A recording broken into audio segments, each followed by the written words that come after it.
सागर जी महाराज की आचार्य गुरुवर विभव सागर जी महाराज की आज का मास एक समाज सिद्ध श्री माता जी की वंदनीय का संत जी प्रिय बंधुओं, हृदय रूपी विधि पर गुरु को विराजमान कर उनके चरणों में भक्ति त्रय नमस्कार कर आज हम सभी पुनः श्रुत की गंगा में अवगाहन करेंगे। यहाँ पर विषय चल रहा था दर्शन पाठ, और दर्शन पाठ में भी कल यहाँ पर हम सभी ने देखा था कि संसार का नाश करने वाले यदि कोई एक है तो वह है कौन? वीतराग देव। अरहत देव एक ऐसे देव हैं जो संसार का नाश करने वाले हैं। जिस प्रकार से दीपक के प्रज्वलित होते ही अंधकार का समूह नष्ट हो जाता है, वैसे ही सम्यक दर्शन और ज्ञान चारित्र होते ही मिथ्यात्व रूपी अंधकार नाश को प्राप्त हो जाता है। इसी क्रम को आगे बढ़ाते हुए आज क्या कह रहे हैं इस दर्शन पाठ में, सो हम पुनः उसे समझने का प्रयास और कोशिश करेंगे। दर्शिनम जिनचंद्रस्य सद्धरिमामृत वैष्णम जन्मदाय विनाशाय वर्धनम सुखवारिधि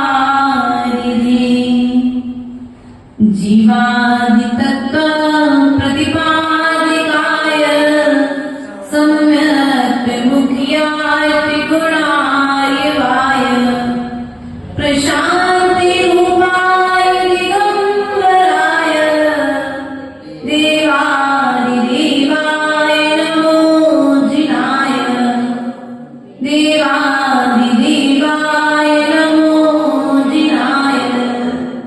अर्थात यहाँ पर कहते हैं कि जिनेंद्र देव रूपी चंद्रमा का दर्शन करने से पहले भगवान को सूर्य की उपमा दी थी। आज इस अगले काव्य में भगवान के लिए चंद्रमा की उपमा दे रहे हैं। सूर्य ताप से सहज है और चंद्रमा शीतलता से सहज है। ऐसे जिनेंद्र देव रूपी चंद्रमा का दर्शन करने से जन्म दाह विनाशाय, जन्म रूपी ताप का क्या होता है? जन्म क्या है? रोग है भैया। जन्म क्या है? भगवान एक रोग है, और यदि इस रोग का अपन ने इस भाव में समापन कर लिया तो फिर अपन को अगले भाव में पुनः दुखों को उठाने के लिए जाना। और यदि इस जन्म रूपी रोग का हम अभी समापन नहीं कर पाए तो फिर कभी समापन नहीं कर पाएंगे, क्योंकि ये पर्याय फिर मिली ना मिली, इसका कोई भरोसा। प्रातःकाल की वेला में आपने पूजन की थी, और पूजन करते समय आपने प्रभु के चरणों में जल अर्पण किया था। क्या बोला था? अनादिकाल से जग में स्वामी जल से सुचिता को माना, शुद्ध निजातम सम्यक रहना, त्रैविधि को नहीं पहचाना। अब निर्मल जल लेकर क्या करता हूँ मैं? देव शास्त्र गुरु को ध्याऊं, विद्यमान से वेद बोलो तो किनके गुण गाऊं? सिद्ध प्रभु जी के गुण क्यों गा रहे हो? क्योंकि उन्होंने जन्म का, मृत्यु का और बुढ़ापे का क्या कर दिया है? आज तक मैंने मात्र जल से ही शीतलता को माना है, लेकिन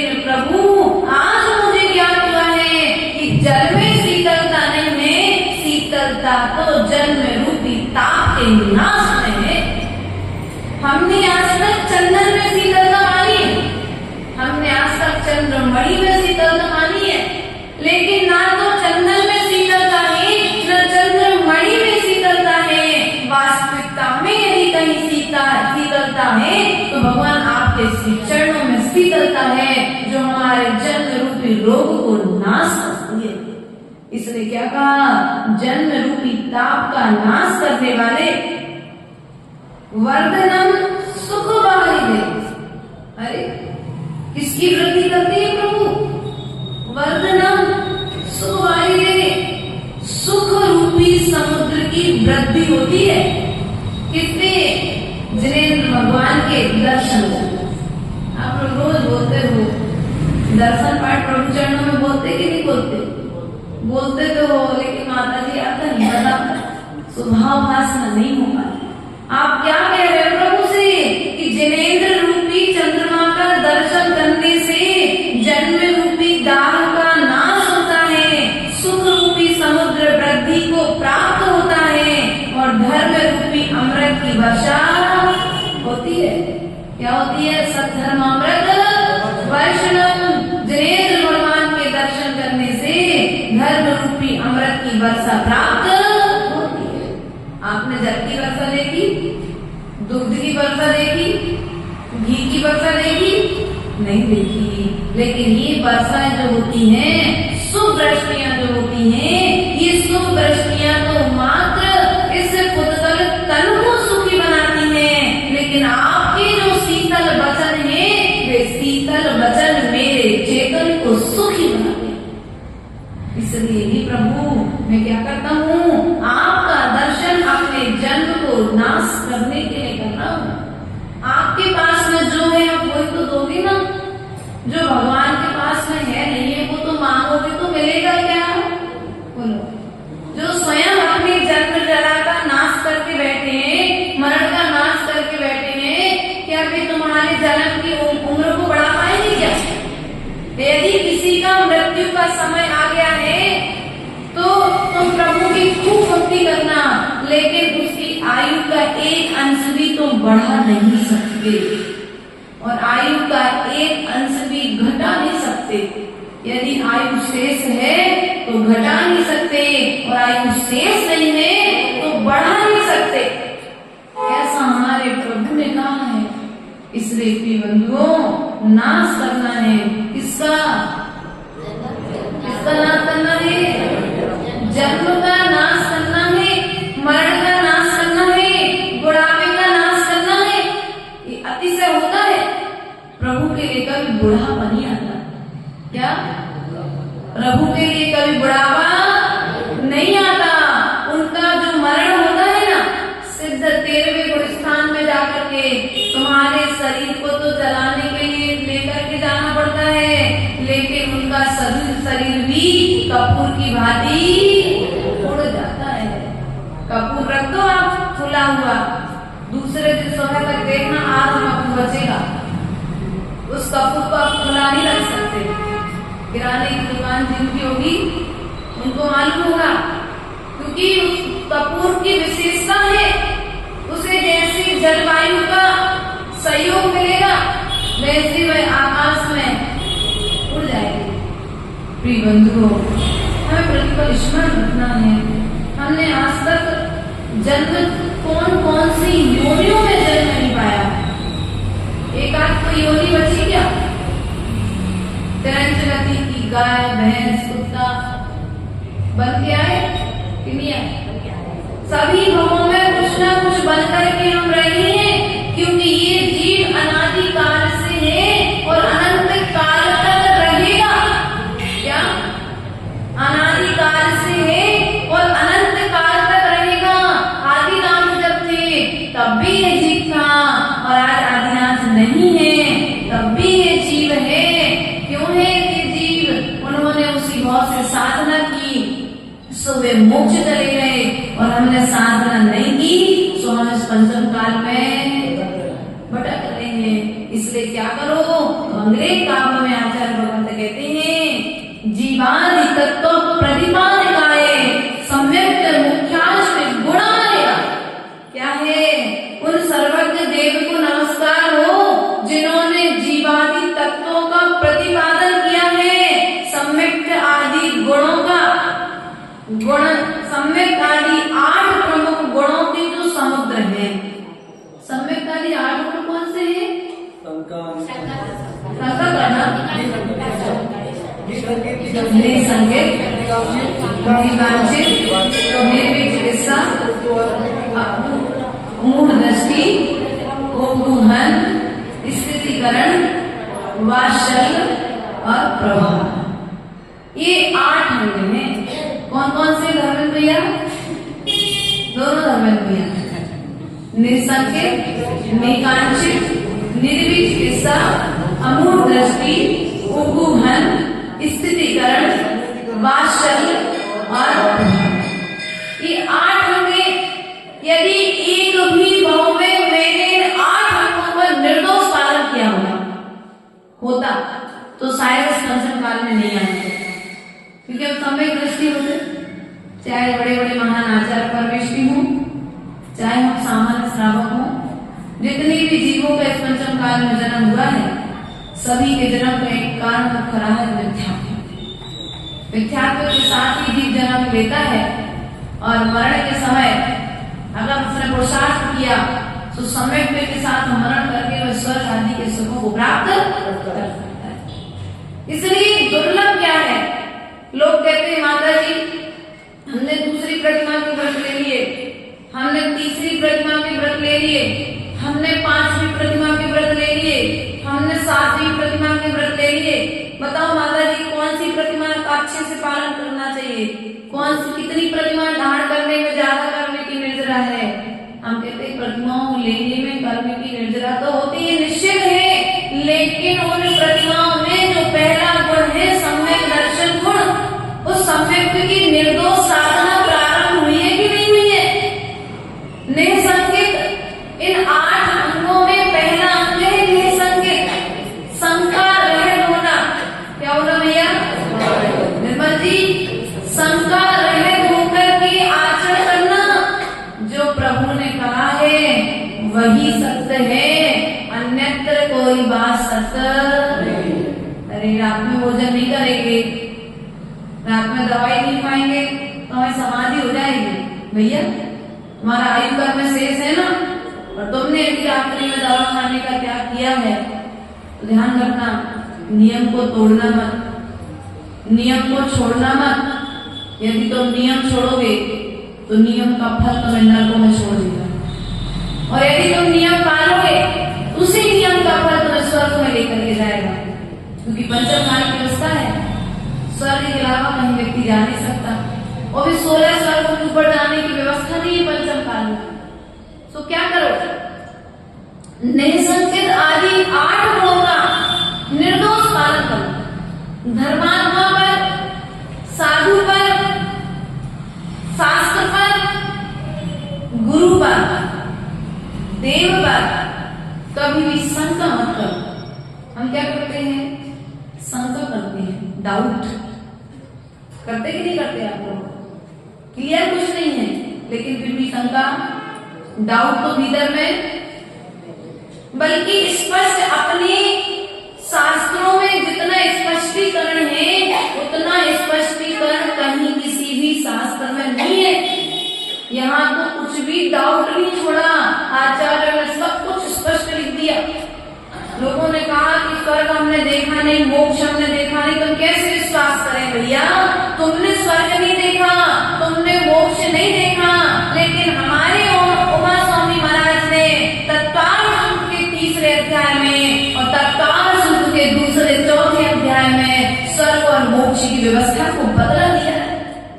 नरक का नारकी कैसा जीवन जीता है और स्वर्ग का देव कैसा जीवन जीता है, यदि कहीं आपको देखने के लिए जाना है तो तत्काल सूत्र ग्रंथ राज का 3रा और 4था अध्याय पढ़ लो। किन किन कारणों से जीव नरक में जाता है, यह 6वें अध्याय के आश्रव अधिकार में बता दिया। आश्रव तत्व की विवक्षा नाम पर है, 7 तत्व आए हैं यहाँ पर। तत्काल सूत्र के पहले से लेकर के 4थे अध्याय में जीव की विवक्षा है। विवक्षा है सम्यक दर्शन किसको होगा? बोलो, सम्यक दर्शन किसको होगा? जीव को।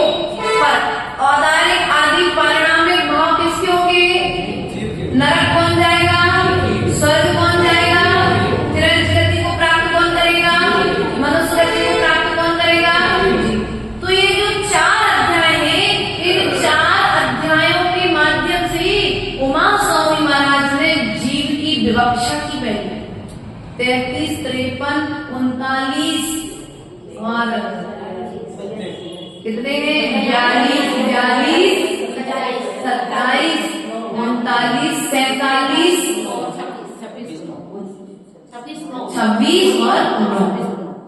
इस प्रकार से 42, 39, 26, 47, 9 इस तरह के जो अध्याय बताए गए हैं, तो अब तुम काउंटिंग करो। 33, 53, 39 कितनी हुई भैया काउंटिंग? 153 हो गई? कितनी हुई? 42 और प्लस कर दो इसमें। अब आप लोग प्लस कर लेना, अर्थात लगभग 150 सूत्रों के माध्यम से। कितने सूत्रों के माध्यम से? लगभग काउंटिंग आप कर लेना व्यवस्थित तरीके से। हमारे हिसाब से लगभग लगा देते हैं 150 सूत्रों के माध्यम से आचार्य परमेष्ठी ने किसकी विवक्षा बताई? मात्र जीव की विवक्षा बताई। अजीव तत्व का वर्णन मात्र एक अध्याय में किया है। एक अध्याय कौन सा? 5वां अध्याय। अजीव तत्व की विवक्षा एक अध्याय में और जीव तत्व की विवक्षा 4 अध्याय में, और आश्रव और बंध की चर्चा 6वें अध्याय में, 7वें में संबर, 8वें में निद्रा और 9वें और 10वें में मोक्ष आदि की चर्चाएं बतलाई गई हैं। इसलिए प्रिय बंधुओं, हमें बचने का पुरुषार्थ करना चाहिए। इन 7 तत्वों का श्रद्धा यदि हमारे लिए हो जाए भैया, तो व्यक्ति आश्रम से बच जाए। बंटी भैया बात समझ में आ रही? आश्रम किसको हो रहा है? शुभ का हो रहा है कि अशुभ का हो रहा है? अभी आप प्रवचन में बैठे हो, शुभ आश्रम चल रहा है कि अशुभ आश्रम? क्यों? क्या यहाँ बैठे बैठे प्रवचन सुनते सुनते अशुभ का आश्रम हो सकता है क्या? है? प्रवचन सुनते सुनते अशुभ का आश्रम हो सकता है क्या? हो सकता है। कैसे?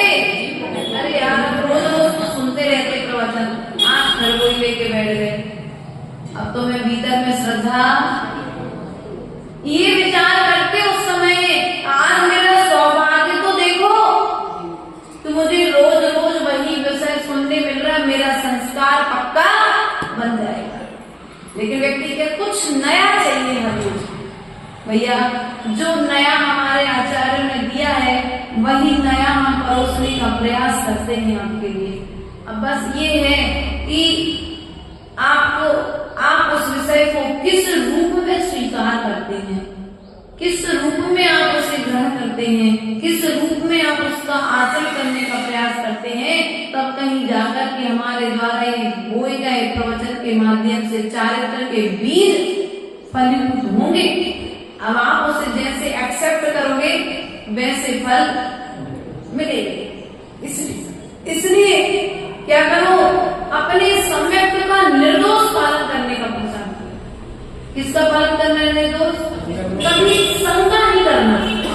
देव, शास्त्र और गुरु का आकांक्षा, मंदिर में आ जाओ, गुरु के चरणों में पहुंच जाओ, प्रभु के चरणों में पहुंच जाओ, शास्त्र की सभा में पहुंच जाओ, तो कभी किसी भी तरह की इच्छा मत करो।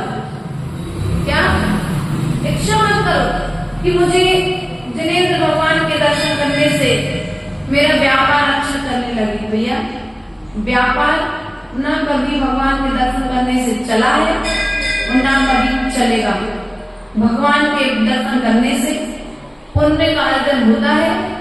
सुबह पुण्य तुम्हारे व्यापार को चलाता है, और तुम मंदिर में आकर के भी यदि पाप करोगे तो पाप का अर्जन तुम्हारे व्यापार को बिगाड़ देता है। इसलिए कभी भी आकांक्षा मत करो, निर्वीज चिकित्सा, कभी भी साधुनी से गिलानी मत करो, घृणा मत करो, कभी द्वेष मत करो। देखो वह राजा उद्यान जिसके सम्यक की परीक्षा लेने के लिए स्वर्ग के देव आए, और वे स्वर्ग के देव एक मुनिराज का भेष बना करके आए, और मुनिराज बनकर के उन्होंने राजा को पड़गाहन दिया। पड़गाहन करने के पश्चात में उन दोनों देवों ने, उस देव ने चौके में बमन कर दिया, और बमन भी इतना गंदा बमन किया कि पूरे चौके में और चौके बाहर तक उस बमन की दुर्गंध फैल गई। और जैसे ही दुर्गंध फैली तो चौके में जितने लोग थे वे सब श्रावक तो चौका छोड़ करके भाग गए, लेकिन राजा उद्यान ने अपने दोनों हाथों से उस बमन को साफ किया। मुनिराज ने बार बार कहा भी कि तुम्हें गिलानी नहीं आती, बोले ये तो मेरा सौभाग्य है कि मुझे आपके मल को साफ करने का मौका मिल रहा है। ये मल मेरे कर्म रूपी मलों को समाप्त कर देगा। क्या कभी कोई वृद्ध साधु की सेवा करने मिल जाए? कल अपन चर्चा कर रहे थे मुनि शुद्धोपयोग सागर जी महाराज की दीक्षा दिवस आने वाला, उनका कुछ दिनों के पश्चात छोटी उम्र में उन्होंने दीक्षा ली। भैया मैंने देखा जब वह छोटा सा 13-14 साल का बालक मथुरा और जबलपुर विद्यालय में पढ़ने के पश्चात में गुरुदेव के पास बीच बीच में आता था। संगम मुनि अध्यात्म सागर जी थे, वृद्ध थे, 80 साल के मुनिराज थे। तो उनको नोज आ जाती थी आहार करते करते, तो वो छोटा सा बालक बड़े लोगों को तो गिलानी आएगी, वो छोटा सा बालक न नैपकिन न कपड़ा अपने हाथ से साफ करके बाहर जाके हाथ धो करके लोग मुंह बनाते थे, लोग घृणा करते थे। लेकिन आज उस वैया वृत्ति का फल है कि वह छोटा सा बालक मुनि बनकर के सामने है। आज उस बालक का क्षयोत्सव इतना तीव्र है कि आज संघ में 60 पिछियों का जितना क्षयोत्सव नहीं, उस छोटे से बालक शुद्धो आज अभिनंदन भैया जो शुद्धोपयोग सागर जी बनकर के बैठे हैं, उनके क्षयोत्सव की कहीं ना कहीं संघ में चर्चाएं। तो जो चर्चाएं हमने पूर्व में सुनी है, ऐसे सम्यक दृष्टि भी कई बार हमें पंचम काल में देखने के लिए मिल जाते हैं। इसलिए कभी किसी साधु तुम्हारे चौके में, तुम्हारे घर में कोई बमन कर दे तो कभी गिलानी मत करना, तुम तो ये विचार करना कि ये बमन भी मेरे कर्मों को दमन करने वाला है। ये बमन मेरे कर्मों को दमन करके मुझे संसार से पार कराने वाला है। ये मल मेरे कर्म रूपी मलों को साफ करने वाला है। जैसा राजा उद्यान ने अपना समर्पण रखा था, वैसा ही समर्पण हमें भी रखना पड़ेगा, तब कहीं जाकर के सम्यक की प्राप्ति होगी। क्योंकि 2 प्रतिमा के व्रत पालन करना बहुत आसान है, सम्यक दर्शन को बनाए रखना बड़ा कठिन है। सम्यक दृष्टि बने रहना, ये साधु के भेष में बनकर के बैठना बहुत सरल है भैया, ये पुजारी के भेष में बनकर के मंदिर आना बहुत सरल है, शास्त्रों के पढ़कर के सुनाना बहुत सरल है, लेकिन सम्यक की निर्दोष आराधना करना बहुत कठिन है। जैसे आकाश से फूल और बांझ का बालक हो सकता है क्या? नहीं हो सकता, कभी संभव है। लेकिन यहाँ पर पंचम काल में कहा यदि पुरुषार्थ करे व्यक्ति, यदि व्यक्ति सम्यक दिशा में पुरुषार्थ करे तो आकाश के फूल तो कभी हो नहीं सकते, बांझ के बालक कभी हो नहीं सकता, गधे के सींग कभी नहीं हो सकते। लेकिन यदि व्यक्ति सम्यक दिशा में पुरुषार्थ करे तो पंचम काल में उसे सम्यक दर्शन, ज्ञान और चारित्र की निर्दोष साधना कर सकता है। लेकिन पुरुषार्थ सम्यक दिशा में, सम्यक दिशा अर्थात समीचीन दिशा, समीचीन दिशा अर्थात अच्छी दिशा, अच्छा मार्ग का चयन। क्योंकि आपको शिखर जी जाना है और शिखर जी जाने के लिए 4 रास्ते जाते हैं आपके यहाँ से, है ना। अब उस रास्ते का चयन किसको करना पड़ेगा? बताने वाला आपके सामने उसका नक्शा बना करके रख देगा।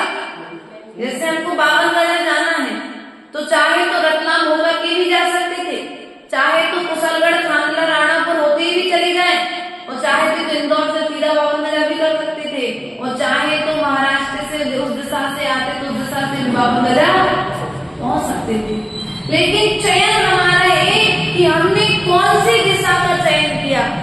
यदि हमें जल्दी जाना है तो हम जिस जहां पर विराजमान है वहां से रास्ता अच्छा है, व्यवस्थित है, तो उसे तय करेगी। और यदि रास्ता अच्छा नहीं है और लंबा रास्ता अच्छा है तो अच्छे रास्ते को चयन करेंगे, भले ही 5-10 किलोमीटर एक्स्ट्रा चलना हो जाए सो यही करते ना।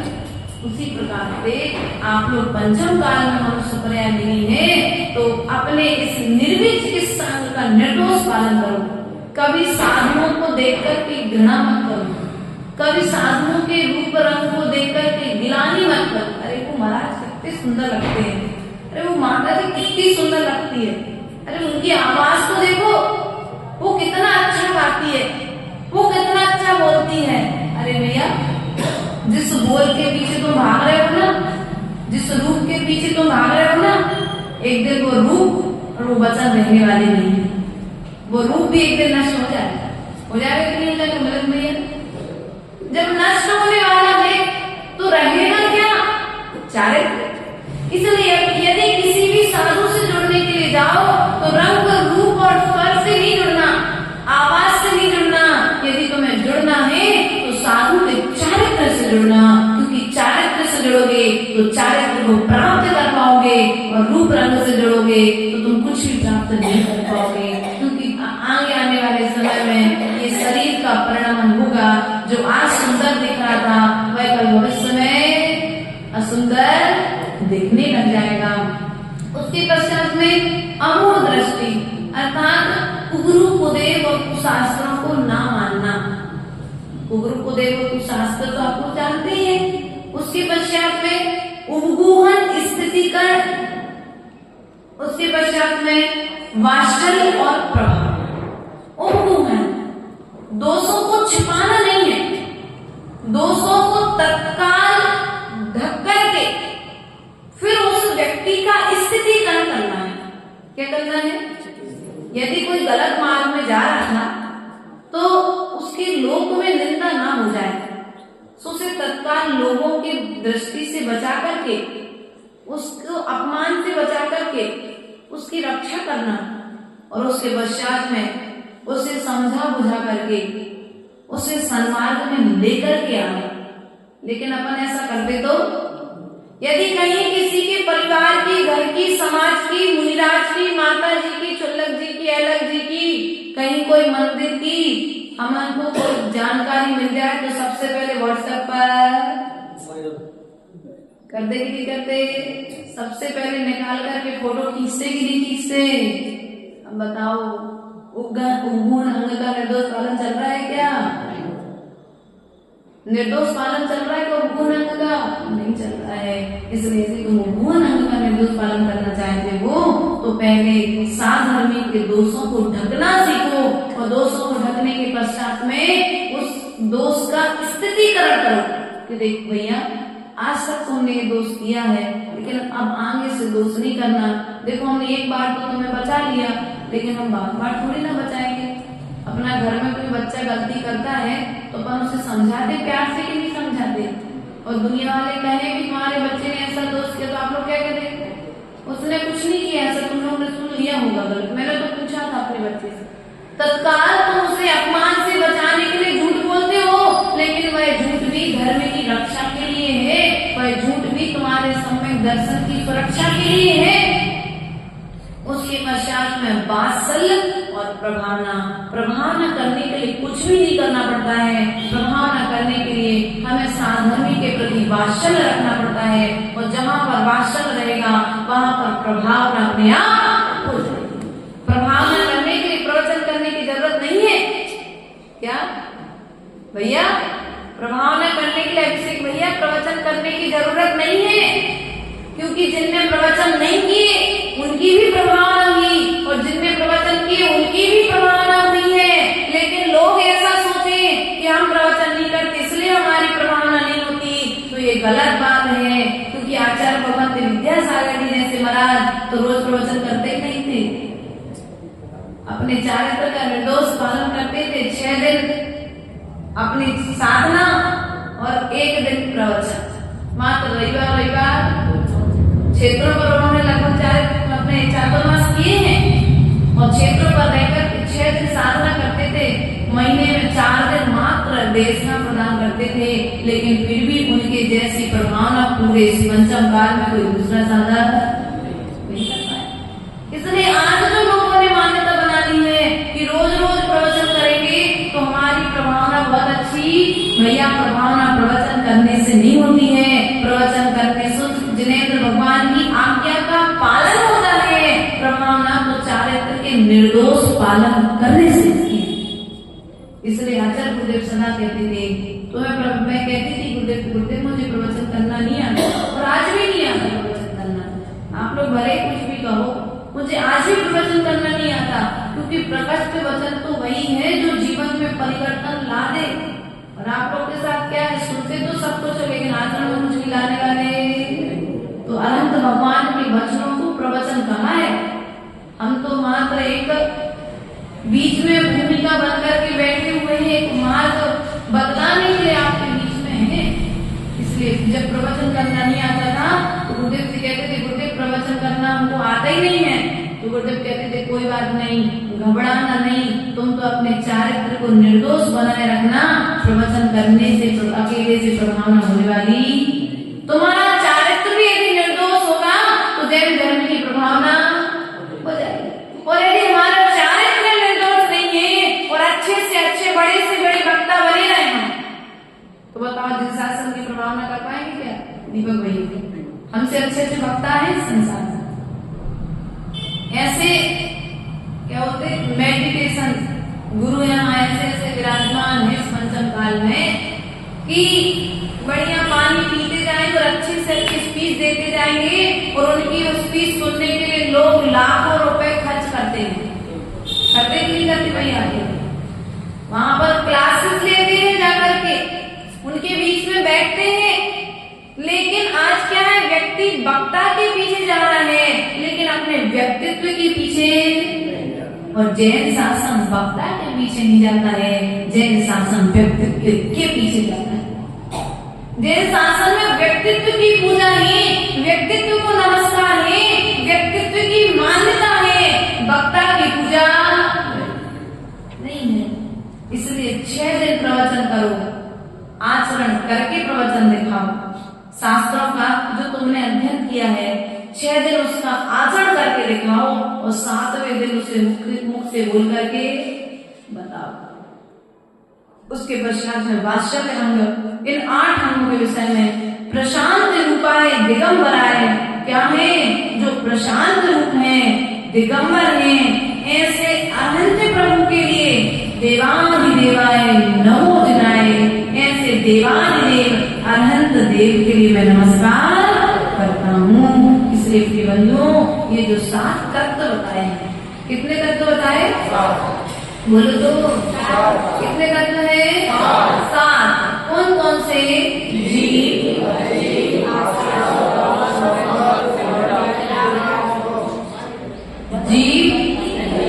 अजीव, आश्रव, बंध, संवर, निर्जरा, मोक्ष। आप कौन हो? जीव। 7 तत्व की परिभाषा आती है आपको? नहीं। अब भी आप बताएंगे, ज्यादा समय बिल्कुल भी नहीं लगेगा। ये मंदिर के आप क्या हो? आप लोग क्या हो? बोलो। परिभाषा याद करनी है ना। आप लोग क्या हो? मंदिर क्या है? लोगों का आना क्या हुआ? आश्रम। आकर के सबका रुक जाना क्या हो गया? बोलो तो। मंदिर भर गया, क्या हो गया? बंद हो गया। अब मंदिर जब भर गया तो आपने क्या कर दिया? मंदिर का गेट तो क्या हो गया? संवर। अब जब प्रवचन सभा समाप्त हो गई तो एक एक व्यक्ति बाहर जाने लगा, तो क्या हो गई? निर्जरा। संपूर्ण रूप से मंदिर खाली हो गया। सो परिभाषा समझ में आई? कौन बताएगा? 7 तत्व की परिभाषा। मैं जीव हूँ, मंदिर अजीब है, लोगों का आना आश्रम है, आकर के रुकना बंद है, दरवाजे को बंद कर देना संभव है, एक एक करके बाहर जाना निर्जरा है, और पूर्ण रूप से मंदिर खाली हो जाना। बस इतनी सी यात्रा है, ज्यादा बड़ी यात्रा। और इतनी सी यात्रा यदि आपने कर ली तो संसार से छूटने में समय नहीं लगेगा। इसलिए प्रिय बंधुओं, इन 7 तत्वों को समझ करके सम्यक दर्शन के 8 अंगों का निर्दोष पालन करके निश्चित ही हम मोक्ष मार्ग की यात्रा को तय करेंगे। इन भावनाओं के साथ भगवान महावीर स्वामी की